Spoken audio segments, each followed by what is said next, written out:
Good afternoon.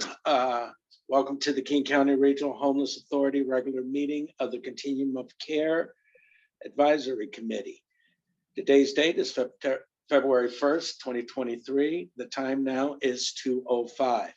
I would like to start by apologizing for the delay in our startup. The mission of the King County Regional Homeless Authority and this Continuum Care Board is significantly decrease the incidence of homeless throughout King County by centering on customer voice to respond to the needs and eliminate inequities.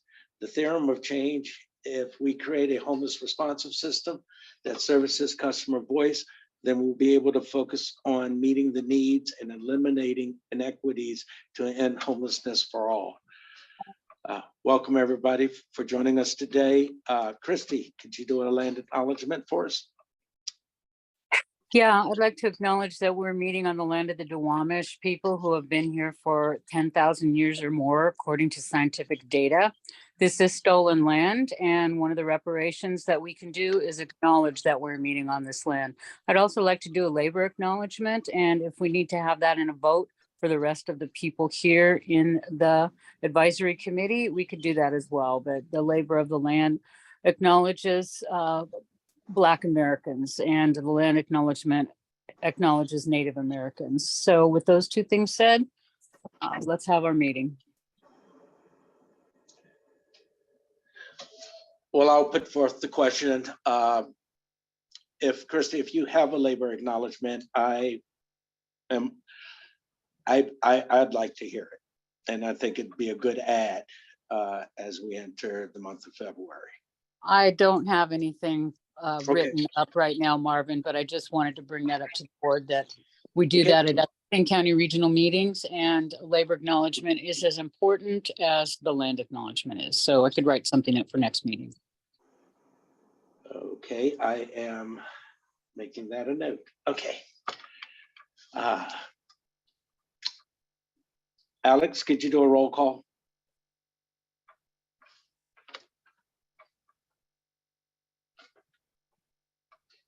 Or Catherine? Okay. Catherine, would you like me to do it?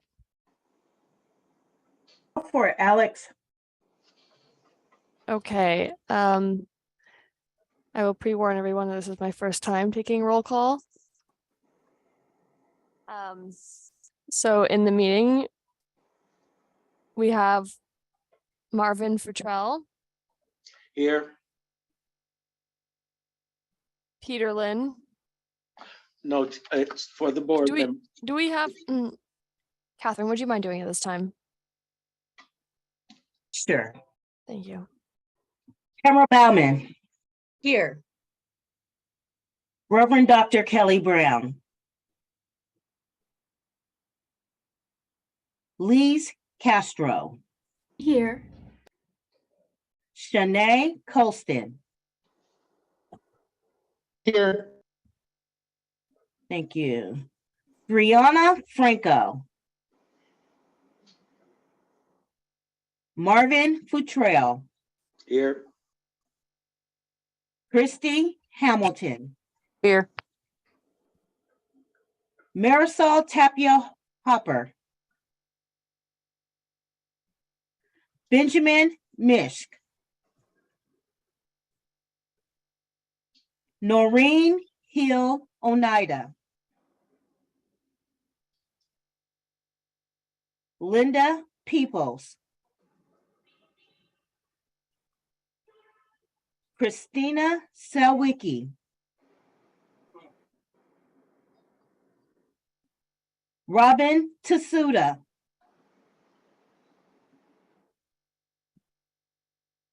Karen Taylor,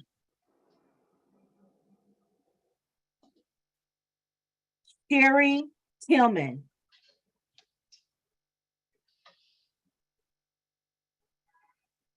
with 5 members present, we do not have quorum. Thank you, Catherine.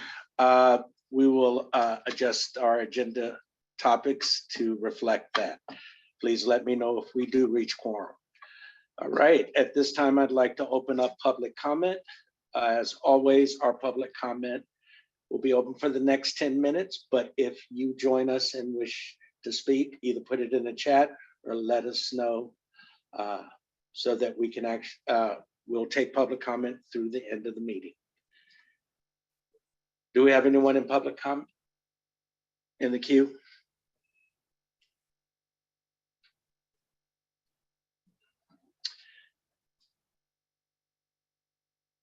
I do not see any hands raised. Please inform us if someone joins us and wishes to speak. Okay. I will push along the agenda. We'll move approval of meeting minutes for December, January, and February to our March 1st meeting. As we will do for the applications for the Implementation Board, Governing Committee, and Advisory Committee review, we'll move to March 1st. So that moves up the calendar, the agenda real quick. If Kelsey and Owen are on, I'd open up this space for the NOFO value and ranking timeline and a review of our values and priorities. Excellent. Thank you, Marvin. So I first want to focus on the values and priorities. So these were revised and approved last year for the 2022 NOFO process, and we have to review them and have them affirmed every year. So wanted to introduce them or reintroduce those values and priorities to the board for this year to look at whether or not there are changes that want to happen. And then in the NOFO planning at 8 a.m. on Thursdays, we'll work on drafting those recommendations to bring to a vote in March for the board to accept those. So I want to share those, run through them quickly with you all, see if there are any kind of comments right Kelsey? now. Yes, Catherine. I'm sorry for interrupting you. I'm Chair recognizing Sherry Tillman to the meeting today. Thanks, Catherine. Happy to be interrupted whenever it is about recognizing board members, and also if there's questions or anything else. So I'm going to share my screen and go through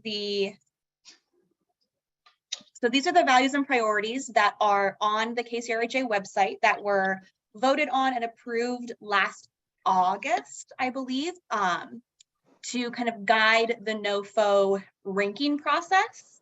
The hope is that we will review these and get them reaffirmed earlier in the year to kind of guide the rating and ranking process. So we will, of course, update the fiscal year regarding the project priority. And wanted to run through first, what are the local values of the COC that were adopted. First is to center the KCRHA theory of change. The second is to promote the mission of significantly decreasing the incidence of homelessness using equity and social justice. The third is to promote equitable access and service provision through an intersectional and anti-racist approach. The fourth is to maximize community response to homelessness while aiming to maintain as much HUD continuum of care program funding in the COC as possible. The fifth is to promote human-centered practices and partnerships with a housing first approach. And then next are listing the priorities that we have when looking at prioritizing projects for the rating and ranking list that we submit to HUD during the NOFO. Kelsey, I'm sorry. Recognizing Karen Taylor joining the meeting. Excellent. Welcome, Karen. Hey, I'm in another training. I just want to say, so I'm not going to be able to be too verbal, but I can definitely be in the chat or whatever. Thanks, Karen. Wonderful. So those first 5 are, One again, second, Kelsey, I just need to make sure we made quorum now, correct? We have 7? Is that correct? Showing 6. Okay, thanks. No, I'm sorry. 5, 6, 7. We are at 7. We need 2 more, actually. We need 50% plus 1. Thank you so much. awesome. Before I go through the priorities, does anyone have initial thoughts on the values and things that we might want to be looking at regarding these first 5 points, which are the our overall values that we want to bring?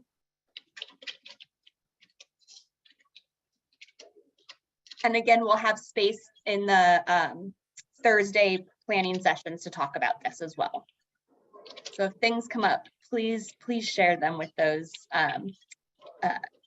folks. And then Marvin and Tamara are there very consistently.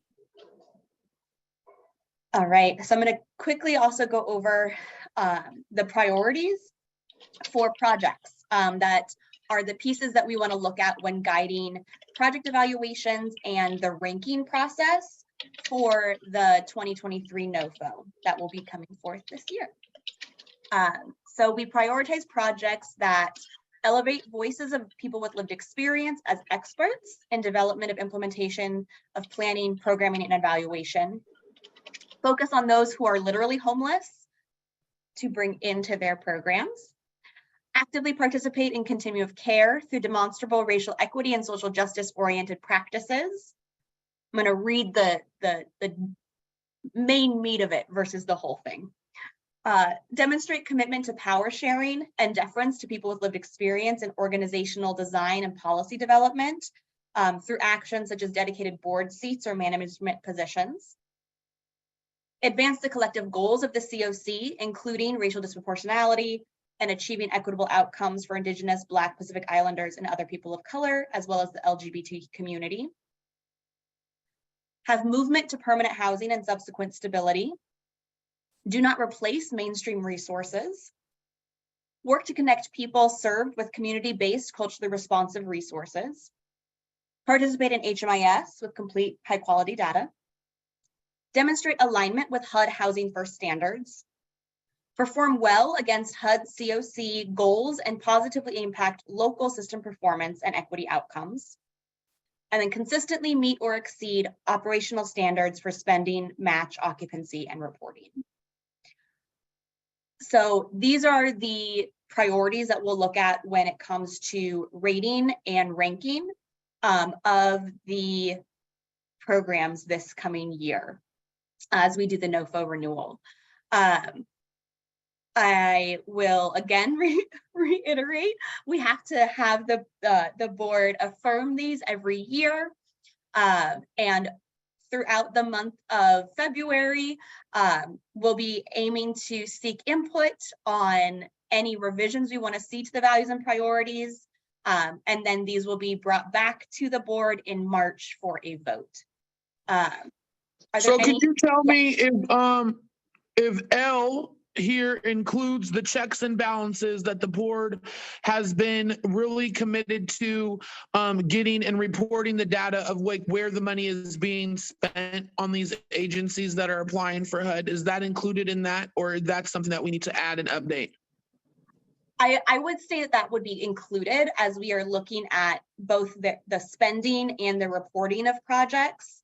So that would be looking at where is money going? How is money being spent? Okay, perfect. And then do we have a standard in which we're expecting agencies to be reporting or gaining, how we're going to get that data and that information of where they're getting their money? I mean, where they're spending? There are reporting requirements in folks' contracts. So they need to be putting in currently quarterly narrative reports and then HMIS data. So those are the current mechanisms that we have in place for agencies to report. And then Owen and I will talk about kind of how we are proposing to do kind of the local application process this year in connection to rating and ranking as well. Okay, great. So my one follow-up question would also be the values for our continuum that we put forth in the last NOFO application. How are they being, how are we getting an understanding of how programs are either addressing them, meeting them, or is there any way for us to know before the evaluation piece? I will state that we are currently in the process of doing some program audits, which includes the COC programs. And for those, we will be going through using a HUD Housing First monitoring tool in order to get some of that information. So that process is happening now through the end of March, could go into April. And we'll hope to bring some of those findings to kind of the rating and ranking process with the NOFO.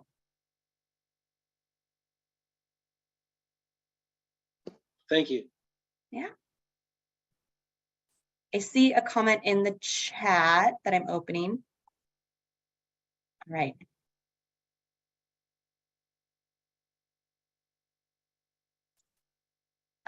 Any other just thoughts or comments that folks have regarding the values and priorities? I would think that announcing when our standing meeting is that each week, Thursdays, 8 a.m.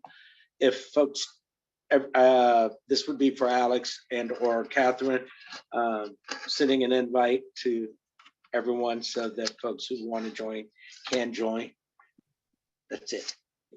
So they can be part of that discussion before we're just handed something that folks did not have a chance to see or work on. Definitely. Thanks, Marvin. All right, so I am going to stop sharing my screen, and then Owen and I are going to pivot to kind of talk about what we've been thinking for the rating and ranking process for this year, in order to kind of have broader community engagement in this process to ensure that that is taken into account and how we are looking at programs. Owen, given you have a much stronger grasp, do you want to kind of give the initial idea, and I can hop in with my thoughts? I'm a little boot-brained today. Yeah, I'm happy to take a stab to start with. Hey everyone, happy to be here with you today. My name is Owen Kafis. I use he, him pronouns. And am partnering, my team is partnering deeply with Kelsey and her team on the NOFO ranking. And in conversation with Kelsey and the folks who have been attending that 8 a.m. NOFO meeting, we've been talking through what it would look like to even better live into our theory of change and centering the voices of people with lived experience in this process of ranking the NOFO. And part of what I view our job in this process as, just like theoretically, is that the NOFO, as we all know, is like a fairly bureaucratic process. And our job is to figure out how do we better get humanity into this process, and particularly the voices of people with lived experience as the centerpiece with how the COC is doing this work. And the approach that we are talking about right now is really about how do we define the scoring criteria. And so where my team has been leaning in particularly is to help imagine how do we look at those scoring criteria and figure out with people with lived experience, like what are the scoring criteria that actually matter? And figuring out what wiggle room do we have within those scoring criteria to actually identify the pieces that are more representative of people's experience in the programs that the NOFO funding tends to go to. So that is really where my team is leaning into. So it's not just how are we collecting the information that is going into the scoring criteria, but it's how are we developing the scoring criteria and making sure that those are wrapped around and integrated with our community values. And that this is not something, to just in Karen's note in the chat if voting, what would be voting on today. We're not voting on anything related to this today, I believe, Kelsey. I believe this is a bringing it to this group and encouraging engagement in that 8 a.m. Thursday meeting to get everybody's input in that space and then be moving towards a vote at the next COC advisory committee. Is that correct? A vote for the rating and ranking tool and process would likely happen later, probably by June at the latest is when we would want to vote on that. So we want to have some time to work on that development. So sweet. So timeline for this then, just so I'm clear, because there is a desire for a vote at the next one, which is around the values.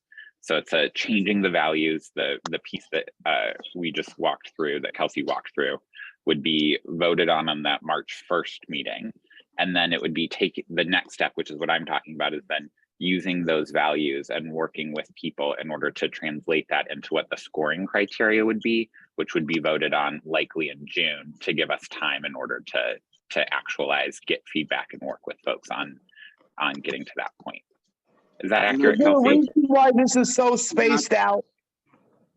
It is spaced out because it will take time to do some community engagement. We are hoping in the evaluation of the rating and ranking tool to do some sessions with folks in COC programs at their sites, or hold kind of community sessions to talk about this. So we would need to have time to do that over likely March, April, potentially into May, to develop a well-informed rating tool. So while I agree, I'll only speak for myself. The board is still going to have to digest this. I would say late April, early May, if we want to keep to the timeline that we have given folks. A lot of the other work around this is being pushed forward and to be accomplished to establish a continuum of care body to where community is actually available and in process to bring a human-centered voice to a very bureaucratic piece. One was correct about that. I always want to make sure we don't lose the fact that we want, and this is just from the board itself, we want that community buy-in. We want folks to understand not only what is funded, why it's funded, how we monitoring and evaluating performance as we move forward. And I will be fully transparent on timeline and that it could move a little slower than we hope. One, due to I will be absent coming mid-March, and we are bringing on a COC coordinator who will be starting later in February. So there'll be some onboarding that needs to happen in order to get staff ready and like rearing to go. So we are working kind of internally at KCRHA to make sure that we are prepped and that we have the staff capacity to do this and do it well, and not just do it quick. So there's a couple of things that we want to lay a strong foundation to make sure that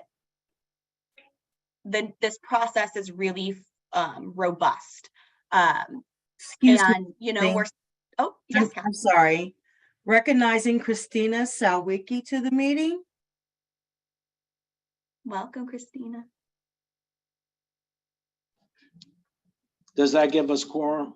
Brings us to 8 members. We are still not at quorum. No, eight members is quorum. We have 8 members is quorum?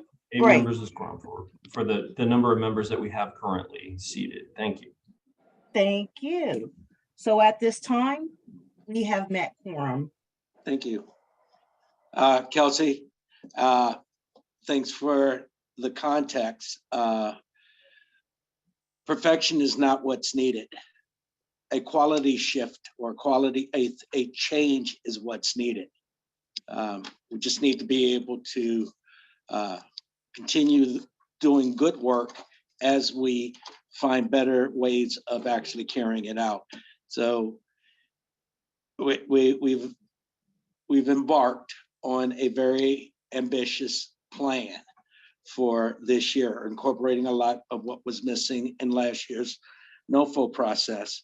And I would be loath to say that we would be open to not hitting our marks along the way.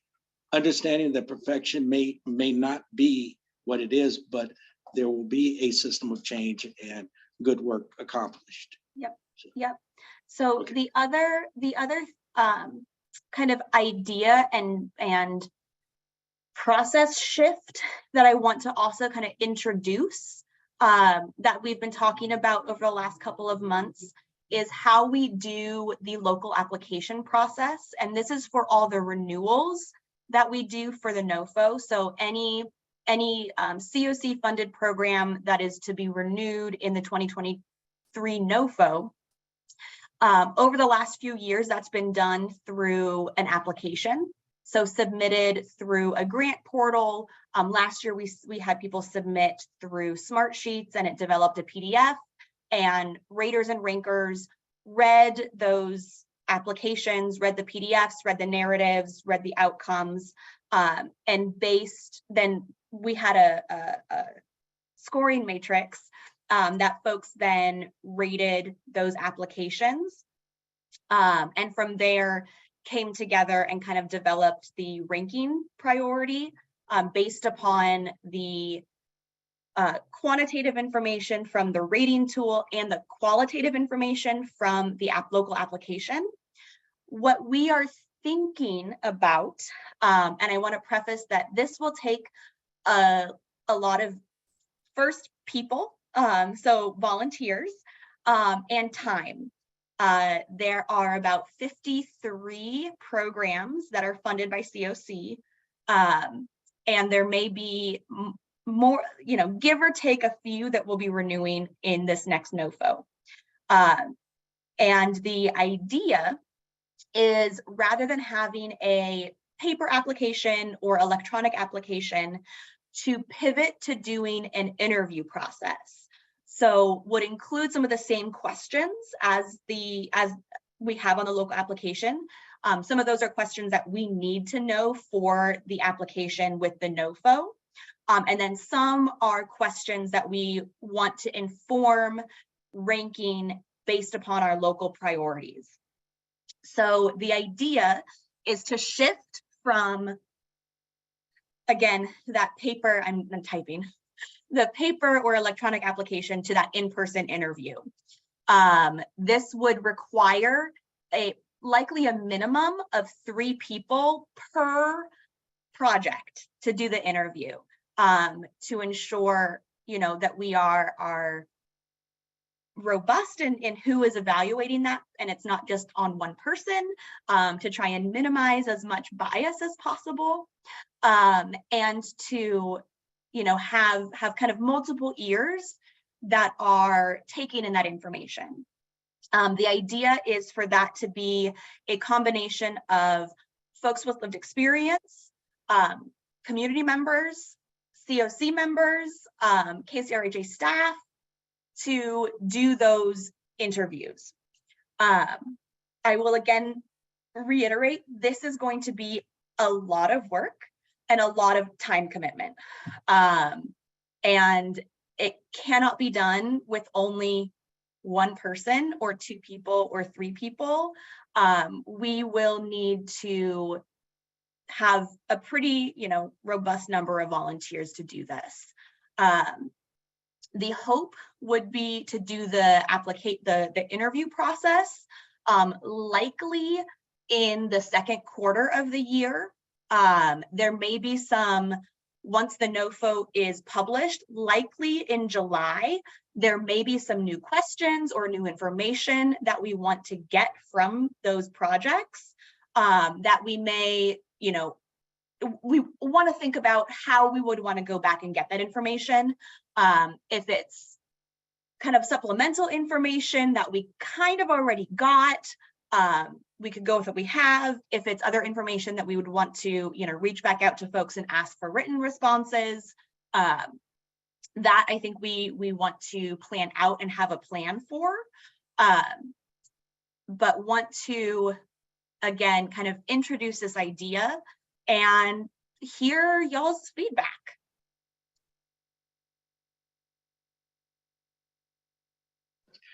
Does anybody have any feedback for right now? I know I have a point. It was the net numbering of programs in the continuum of care. Does that include any programs that are moving over finally this year to the COC from the county? And I believe there are 6 directly funded ones. And will we have a way to actually monitor those programs as part of the evaluation process? With the NOFO, yes, any programs getting COC dollars are included in the ranking and rating process. Okay. And I see a comment in the chat about the rationale for interviews versus written application and how to keep the burden to providers reasonable. So the rationale is really the call from the board to have more community engagement in the NOFO process itself. And this is one way that we are wanting to do that. The other call has been for, you know, really getting to know programs better. And Deborah, to your comment on like keeping the burden for providers reasonable, I think that will take some thinking over the next kind of month or so about, you know, can we do all the interviews for a provider and their projects in one day? So give everyone the information beforehand and kind of block out, you know, a couple to 3 hours to go do a visit and an interview with a provider who may have, you know, 4, 5, 6 COC funded programs. So I think there's some scheduling pieces that we need to be thinking about.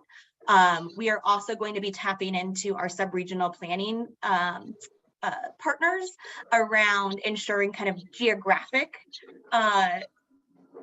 clumping, I guess, in terms of interviews. So, you know, in a 2-day time or so, hit all of our Eastside programs in order to make sure that we are thinking kind of strategically about how to do the interview process. And I welcome ideas. We are in kind of the initial mapping out of this to see what is feasible.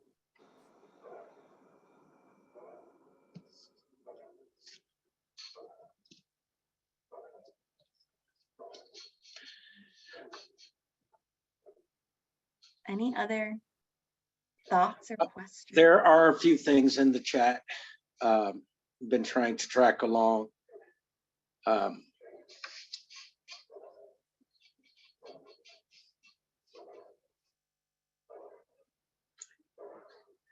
Shanae, is there a question from the chat or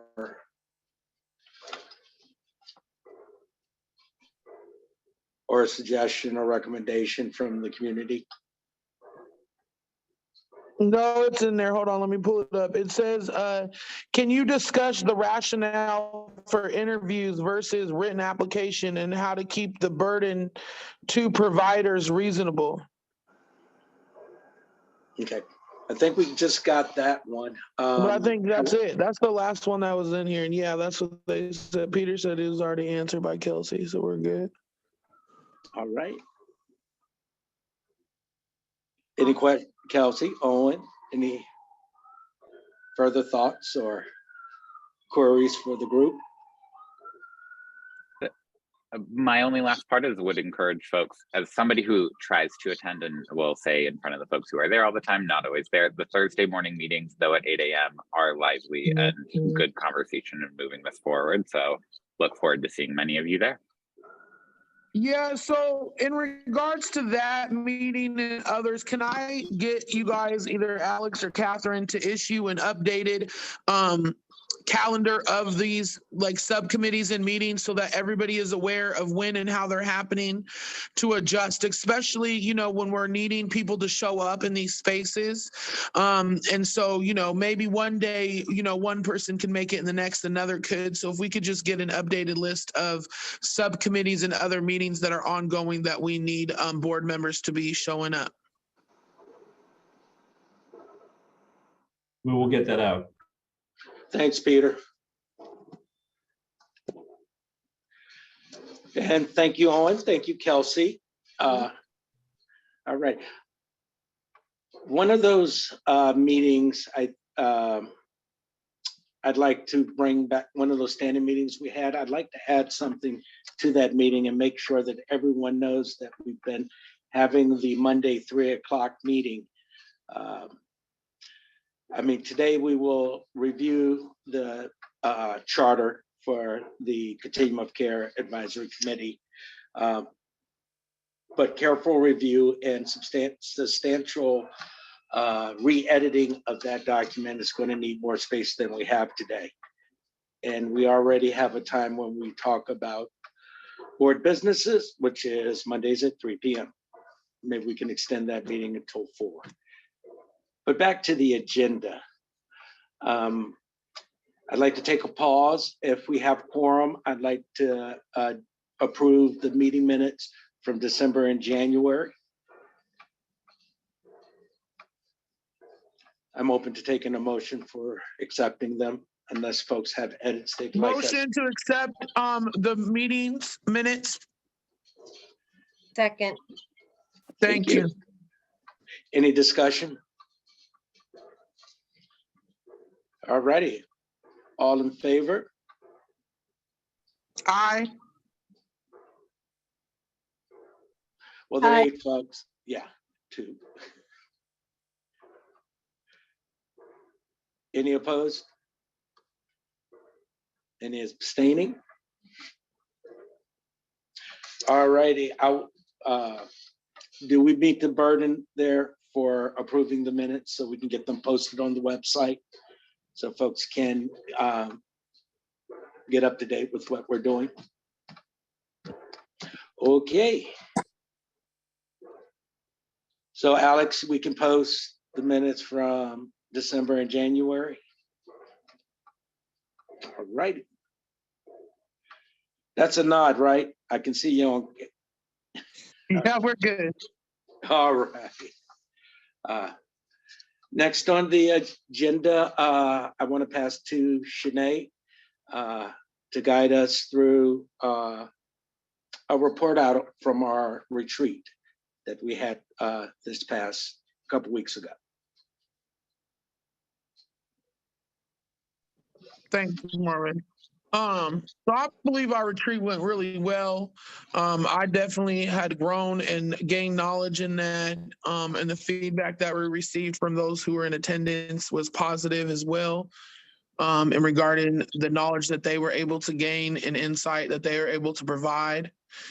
We gained knowledge in regards to kind of solidifying our need to meet with CSH in regards to technical support on how we're showing up as a COC board, what's within our roles, responsibilities, and boundaries, as well as some trainings in regards to the Public Meetings Act.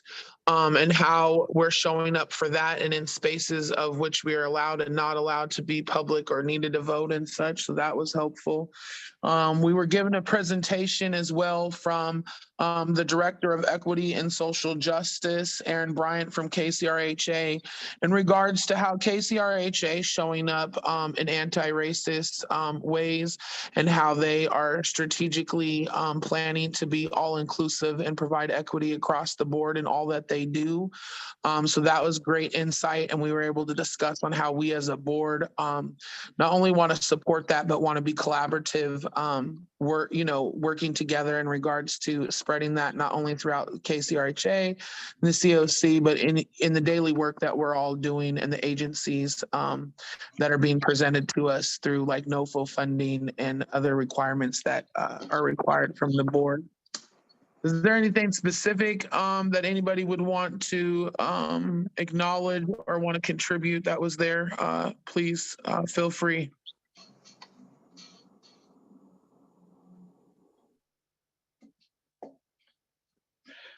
Well, I would definitely love to hear from Tamara, Lee's, others that were at the retreat. Good takeaways, what we can work on. My one piece is I think we need to do it more often as a body.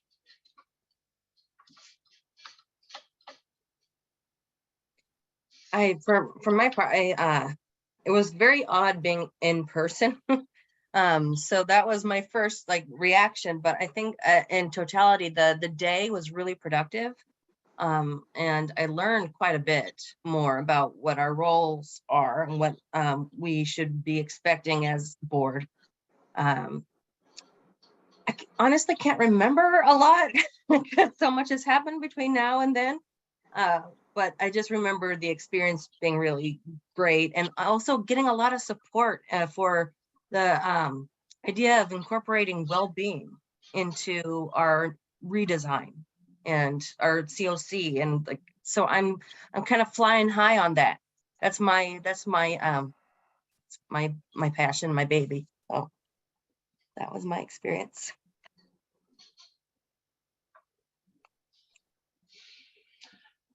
Others? Yeah, I'm happy with the conversations that we had. I think that I personally will never be the one to opt for more in-person things, but it was productive. Thanks, Lise. And I believe Susan is on the line. It'd be interesting to hear those takeaways from our HUD TAs that joined us and helped us figure out a fair many things. We'll have to check again. Apologies, trying to get off mute. Yeah, I think it was a fantastic day. It was really nice to meet everybody who was able to attend. You all came up with a great list of activities and things that you want to work on this year, both to fulfill your role of the Continuum of Care Board and also as the advisory committee, and how to impact the kind of bigger homeless response system. And after Kelsey's and Owen's presentation and all the things that we talked about at the retreat, there's always a lot of work to do. So I think the next conversation or continued conversations is around how to prioritize everything that you want to do, right? So that's where I would say next steps are. Thanks. Aaron, did you have any is Aaron on the line? Hey, how you doing? Good. Good afternoon, everybody. I think one of the greatest takeaways was clarity. I think having the technical assistance folks come and provide the overview around what the advisory committee is responsible for was extremely helpful. And I think, to me, as an outsider, I think a weight was kind of lifted off of the board members, because I think that there was an expectation that you all were responsible for so many things, and to gain some clarity around what you actually are responsible for, I felt was extremely helpful. And so I'm excited for this board and to see where you all are going to go in the future. Thank you. Thank you, Aaron. Sinead, is there anything else before we move forward? No, I'm good. All right. Well, with that, we'll open up the floor for a System Performance Committee report. Tamara Christie. Yeah, we had our planning meeting earlier, and so some of the things that we wanted to just inform you all about was that we want to invite people to join the planning meetings if people are interested, and we're thinking maybe a listen in option rather than like a formal joining of the subcommittee. For anyone who wants that information that we're discussing during the meetings and what will be presented at the public meetings later in the month. And kind of with the recruitment of new members, I think we have like 5 applications in, but we're trying to structure the onboarding. And so we're thinking about having like the meetings, the public meetings, having one part being training focused topics, and then the second part being about doing an overview of the System Performance Committee functions and what we're responsible for. And we want to invite more people to get to know what we do so that we're all developing collective technical knowledge about the data that we're collecting and how it informs policy and changes to the system. Then, so basically the point of that is come to the SPC meetings for, more in-depth information about HMIS and data collection and analysis. And then for the applications, I believe we just created a flyer to go with the applications. And I believe Janelle is going to be printing out some for like physical distribution to different locations. Also, the HMIS work plan and training plan for 2023 was approved at the last meeting. So BitFocus can continue to support our work. And think we will be getting some quarterly updates from BitFocus on data quality and procedures for working with new agencies accessing the HMIS database. So that is a very quick and dirty nutshell of what I wanted to share. So you mentioned a planning meeting that you'd like to share out to folks. When is that? And what That is cadence does it actually, keep? yeah. Oh, sorry. That was that's every first Wednesday of the month. So on the same days as the advisory committee, but we meet from 10 to 11 on those mornings. 10 a.m. to 11. Okay. And are there any other planning meetings throughout the month? Nope, just that one. That one, and Just- then the public meeting on the third Wednesdays of the month from 2 to 4. 2 to 4. So again, this is part of what I needed updated in the list so that we can all have a running list of what meetings are available so that we can, get capacity within our daily activities to join. All righty. Well, thank you very much. Chrissy, did you have anything to add? No comment. No comment. Okay, that's works. Okay. Moving along in our agenda, we're up to the advisory committee. The Continuum of Care Advisory Committee Charter Review. I'd like to start and then have Shanae offer what we see after reviewing the charter that was presented to us, what was missing from a re-editing we did little over a year and a half ago or so that seems to have not moved forward with the stand-up of our continuum of care. So I want to offer that we had often discussed that we needed a governing committee, a group to work on language and making sure that things were memorialized in writing of our work. Presently, me and Shanae and I, the co-chairs, have a standing meeting with the KCRHA staff members, usually Peter and Alex. Thank you very much. And we usually use that space to debrief the monthly meeting and set agendas for the next meeting. It's presently a half-hour long.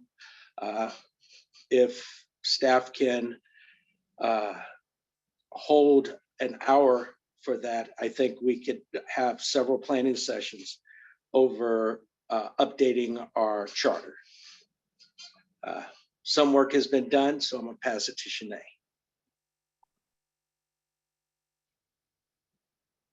So I guess I'm kind of confused on what I need to report on, to be real with you. Okay, yes, no, I really, yes. I don't have that document in front of me to do that.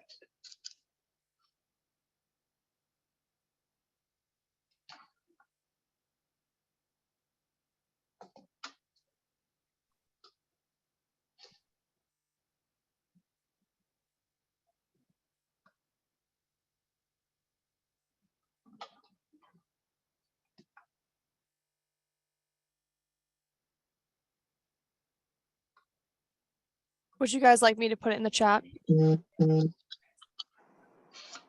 Yeah, that would be great. This is a Google Doc, so please don't edit on this, but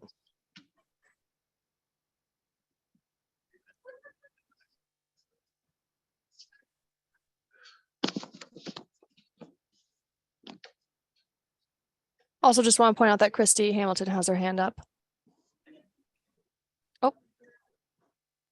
Shouldn't those planning meetings that you have, Marvin, that you're talking about currently, shouldn't those be open to all the board members? Yes, Great. So can we have that added to the list that Shanae's talking about? absolutely. Great, thank you.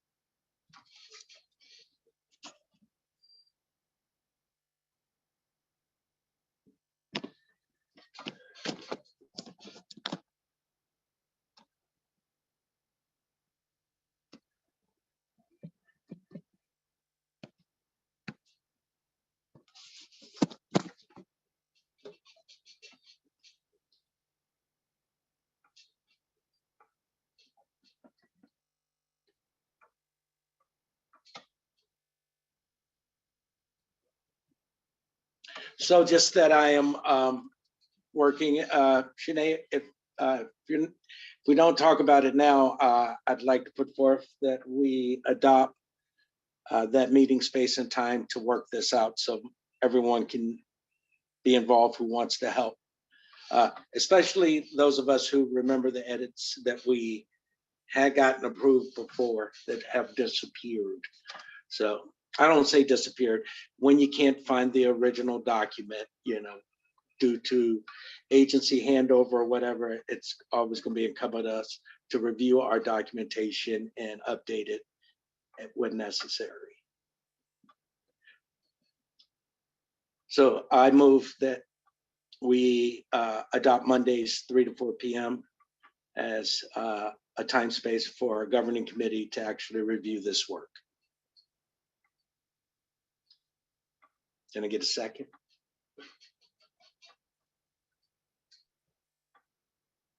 Second. Thank you. All righty. Any discussion?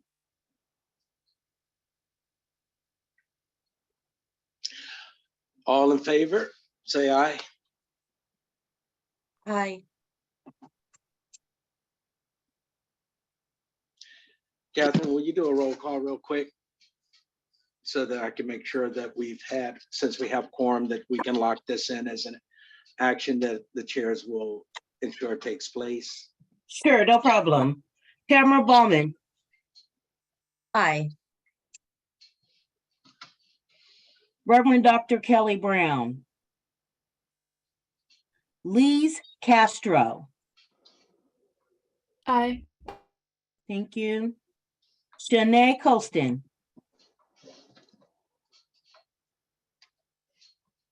Shanae Colston. We'll come back. Brianna Franco. Absent. Marvin Futrell. Yes,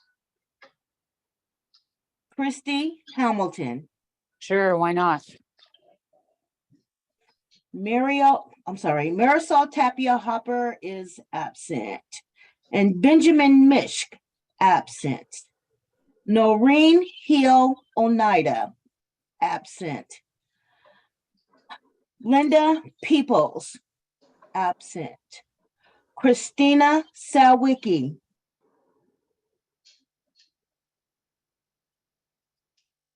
Christina Here. Sawicki. Is that an I?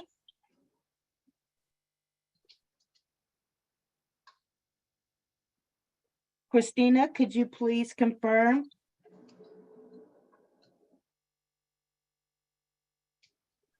Me again? Are you voting yay or nay on the meetings Mondays? I have bad Wi-Fi, so I don't even know what we're voting on, so I'll just abstain. Okay. Robin Tasuda, absent. Karen Taylor.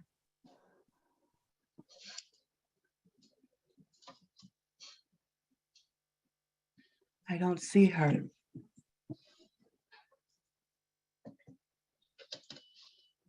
We may have lost her. Sherry Tillman. Aye. Thank you. 1, 2, 3, 4, 5, 6. With 6 ayes, 1 abstain, and 0 nays, I believe. 1, 2, 3, 4, 5, 6.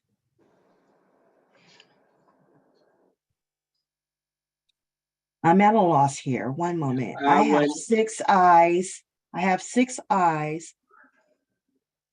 1 abstention. I have absent.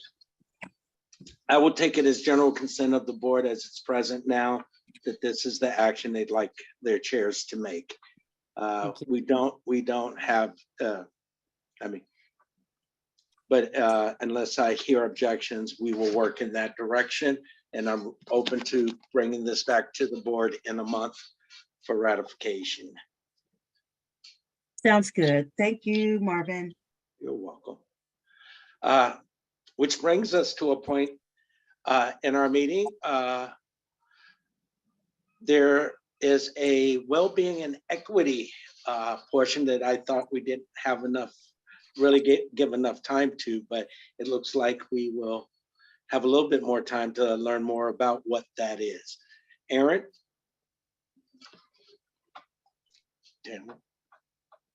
Hey, Marvin, thank you. So give me one second to get it set up. So I'll take about maybe a minute or so. And am I able to screen share when I have it up? You should be able to. Okay. All right, give me 1 minute. Thank you.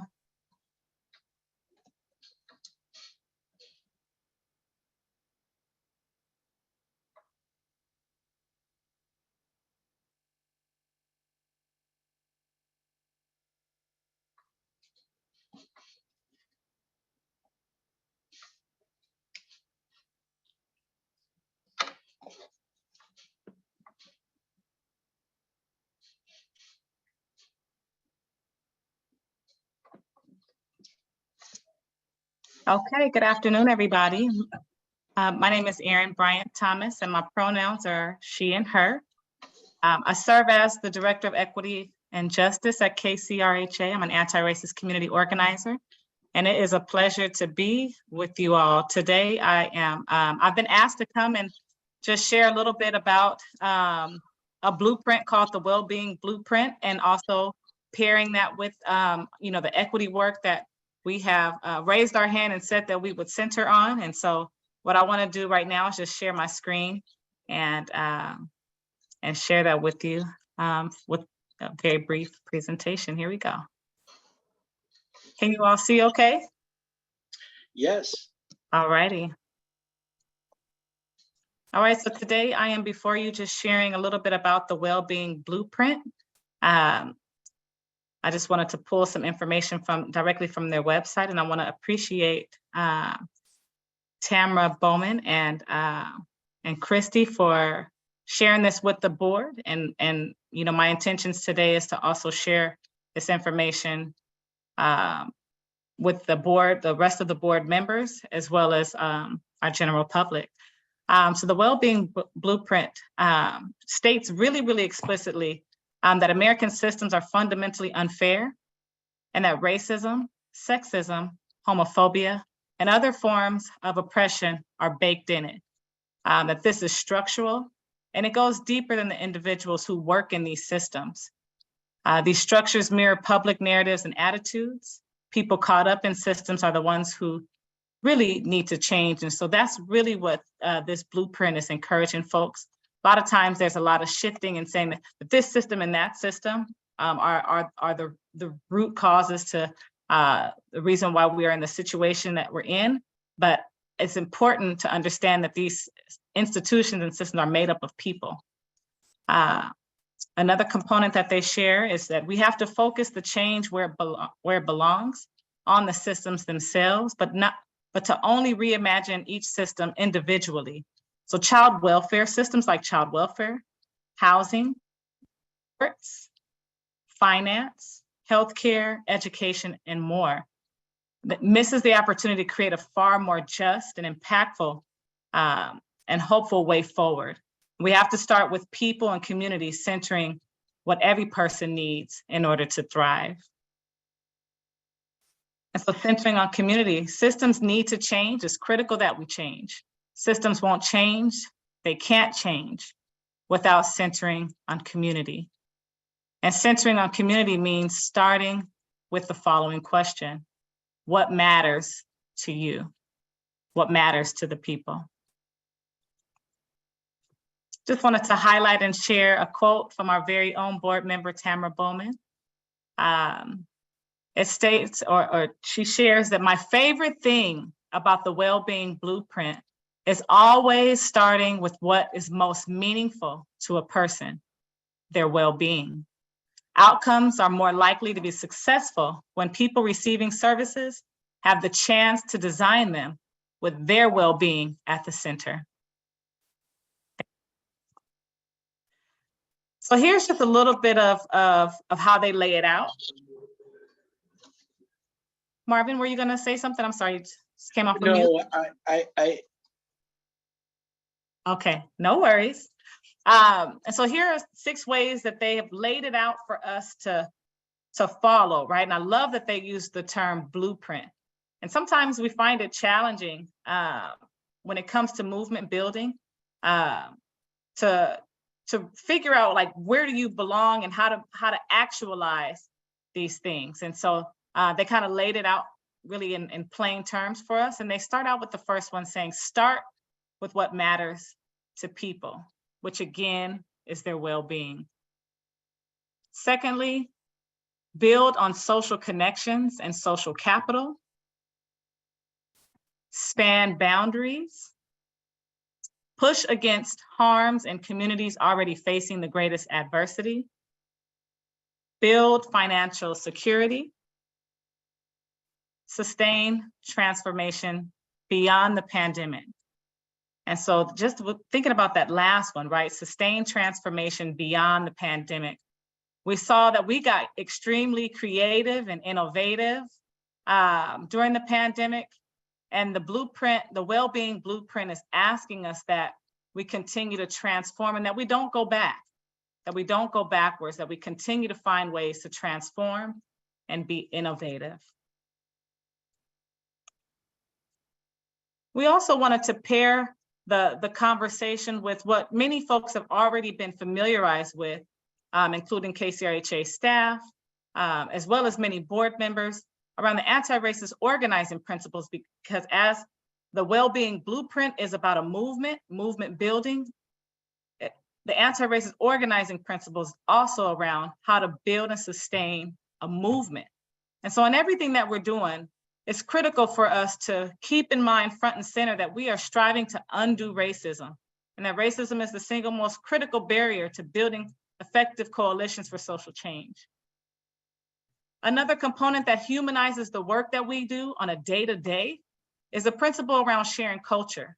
And it's important for us to, as board members, but also everybody that's a part of really doing this work, is that we bring our full selves, right? That we bring who we are to this work, and that we don't have to close off and turn off our ways of being in order to be contributors to this work. It's important for us to maintain accountability. And so keeping the integrity intact, really organizing with integrity. And so talking back to our constituents, you know, talking to your families about the work that you do, your communities, and really the people whom you're making decisions on behalf of. Networking is another principle of anti-racist organizing. And so recognizing that the growth of a movement for social transformation requires networking, essentially building a net that works, so that everything that we're doing, people aren't falling through. And so we're talking to each other, we're sharing resources, and we're clear, right? We're really, really clear. I think that's one of the things that we got out of the retreat, that we were part of additional clarity, so that we can build a net that works and really works for the people who we're serving. It's critically important for us to learn from history. And as you all know, we are embarking on the first day of celebrating Black History Month. And it's not just about a month, it's about always being in a state where we're constantly celebrating each other's histories and our contributions. But this particular month, we're celebrating the history of Black folks. And so one of the anti-racist organizing principles is learning from history, which is a tool of effective organizing to understand the lessons of history, and it allows us to create a more humane future. We must also develop leaders. And so many of you have heard the call to action for folks to join the board, right? It's really about leadership development. It's critical for us to continue to maintain the movement, always keeping front and center the principle around leadership development. We also want to see ourselves as liberated gatekeepers. We're all in a position, and it's important for us all to see ourselves as gatekeepers, right? Gatekeepers are folks who control the flow of things, whether it be information, resources, and the like. And so it's critical for us to maintain accountability in everything that we do as board members, as folks who are service providers, as government administrators, and really as community members. It's important for us to be really a liberated gatekeeper, sharing the information, giving access freely to folks who need it. And another principle that's a part of anti-racist organizing principles is analyzing power. And as a society, we often believe that individuals and or their communities are solely responsible for their conditions. But through the analysis of institutional power, we can identify and unpack external to the community that create the internal realities many people experience daily. And so that was one of the practices that we went through in the board retreat, is really answering the question, why are people poor, right? Really analyzing that. And then on the flip side, asking the question, why are people rich? And then how do we continue to perpetuate that in our different roles? Another two components, or really it's one component, but it's another principle is to undo internalized racial oppression. And that comes in two forms. One in the form of internalized racial inferiority. And that's usually for folks of color, people who identify as non-white. And I'll read that to folks so that we're clear on what that means. Internalized racial inferiority is the acceptance and acting out of an inferior definition of self given by the oppressor, is rooted in the historical designation of one's race. Over many generations, this process of disempowerment and disenfranchisement expresses itself in self-defeating behaviors. And then on the flip side, for folks who have come to be known as white, struggle with internalized racial superiority. And I want to read that. It's the acceptance of and acting out of a superior definition is rooted in the historical designation of one's race. And again, over many generations, this process of empowerment and access expresses itself as unearned privileges, access to institutional power, and invisible advantages based upon race. And those things manifest differently for both sides. And it's a whole nother conversation that we don't have time for, but I think it's critical for us to always be analyzing how that shows up in ourselves as individuals, and then also within our counterparts, our colleagues, our partners, our friends, right? And to really understand that. Some of the benefits that I wanted to share of utilizing the blueprint and the anti-racist principles is it honors our theory of change. It really helps us to make our theory of change real, so that we're not just talking it, we're actually living it. And our community needs us to show up in a way that is meaningful, right? It also helps us to identify community priorities. It helps us to prepare and meet community needs. And it increases participation and understanding of different perspectives. Our decisions are better informed. And again, it demonstrates commitment to anti-racism. I appreciate you all inviting me to just provide a very, very, very brief overview of the Wellbeing Blueprint, and also sharing the anti-racist organizing principles of the People's Institute. I am always further dialogue and conversation, and I'll turn it back over to you. Thank you. Thank you, Erin. Are there is there anything in the chat or questions for Erin at this time?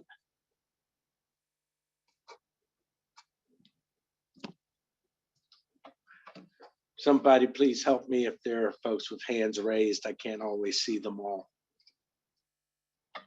Do not see any hands raised at this time. Thank you, Catherine. I just want to thank you for such an amazing presentation, and the blending of anti-racist work and the Wellbeing Blueprint. That's been my dream, to see something like this come to fruition with the Wellbeing Blueprint, and then just marrying that with KCRHA's work is, I'm feeling very lovey-dovey right now. So thank you so much for that.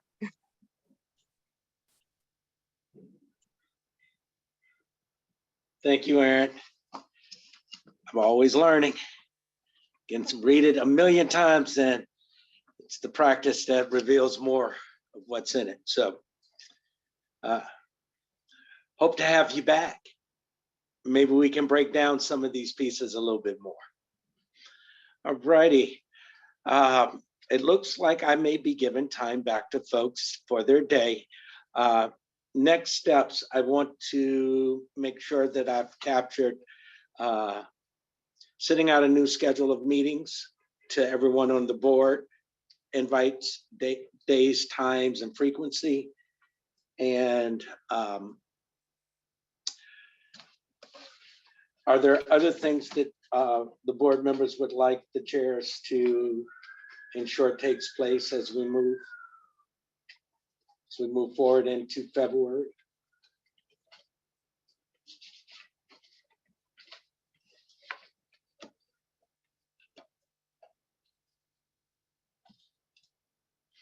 Shanae, any closing comments?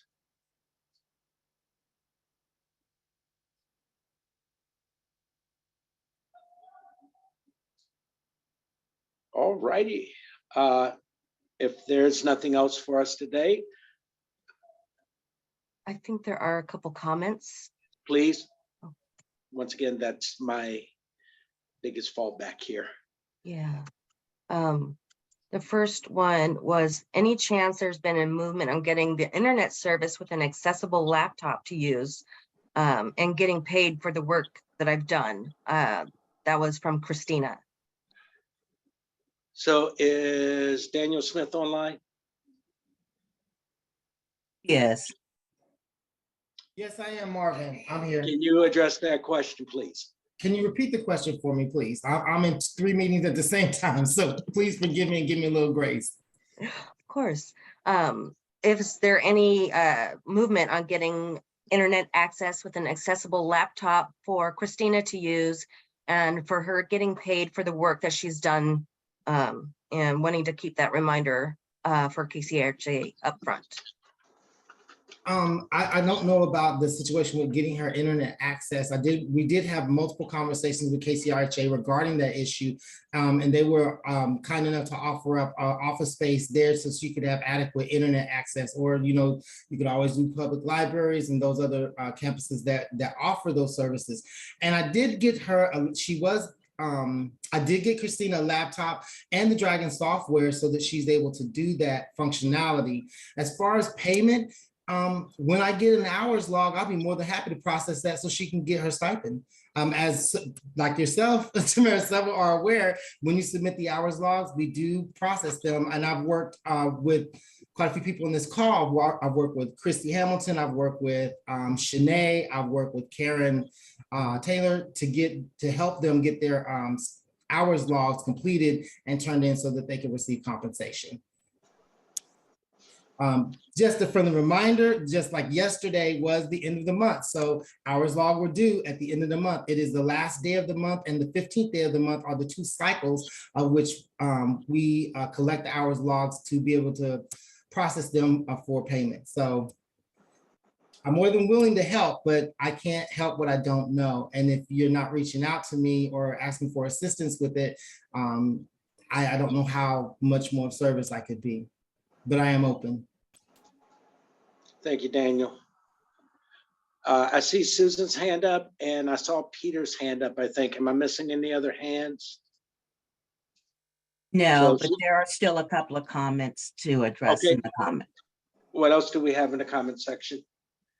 Yeah. So Christy Hamilton is asking, are we ever going to talk about hiring new board members?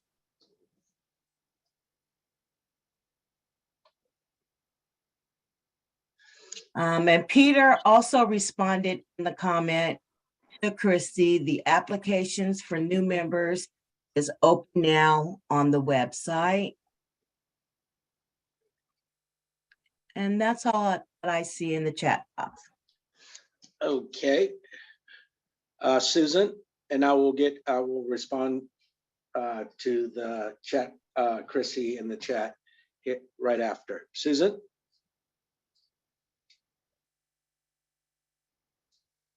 Yep, can you hear me? Sure can.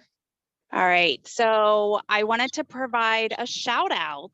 I was in my car the other day listening to NPR, and I heard Marvin Futrell's voice on Here and Now, I believe it was the show on NPR, talking about all of the work that is happening in Seattle, King County. So just wanted to provide that shout out. It was a great interview, Marvin, and the work that you all are doing is being, again, nationally recognized. So congratulations on that. Great job, y'all. Thank you. Peter, did you have something to add? It was already addressed. Thank you, Marvin. I just wanted to draw attention to the request that Christina had made. So thank you. Okay.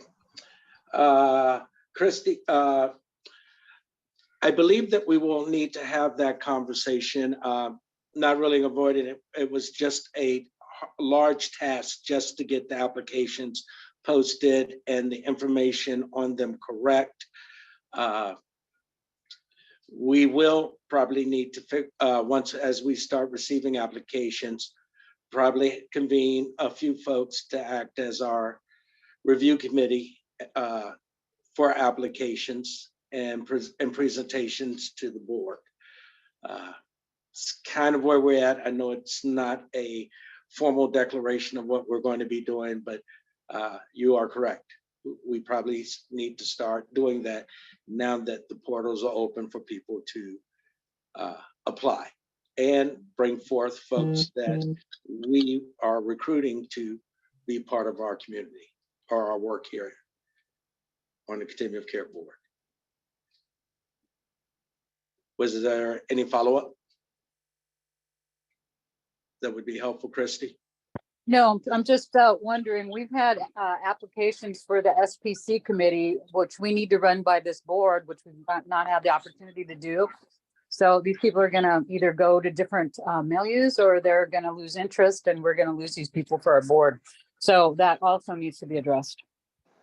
Well, I'd like to address it, and there is time to do it right now. We had a system performance committee report, and I didn't hear that you all wanted to present applications, you know, to the board, or at least give us some information about where you stand in that process.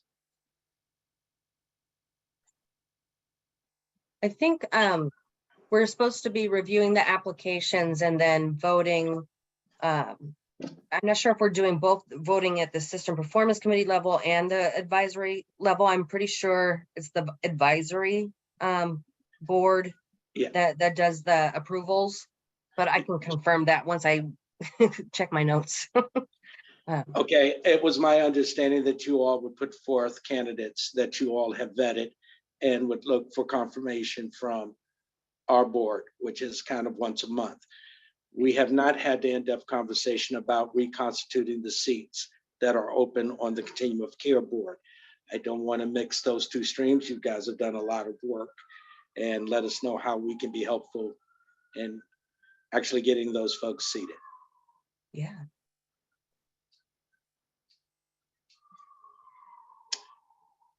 Is there anything else for the good of our order? Going once, going twice. I'll call this meeting adjourned. Thank you, everyone, public and board members, for coming today. There's a lot of work in front of us, and we'll try to keep everyone updated as best as possible. Sounds good. Thank you. At this time, Catherine, we will close this meeting of the King County Continuum of Care Advisory Committee Board, regular board, monthly board meeting. Thank you. Ending now.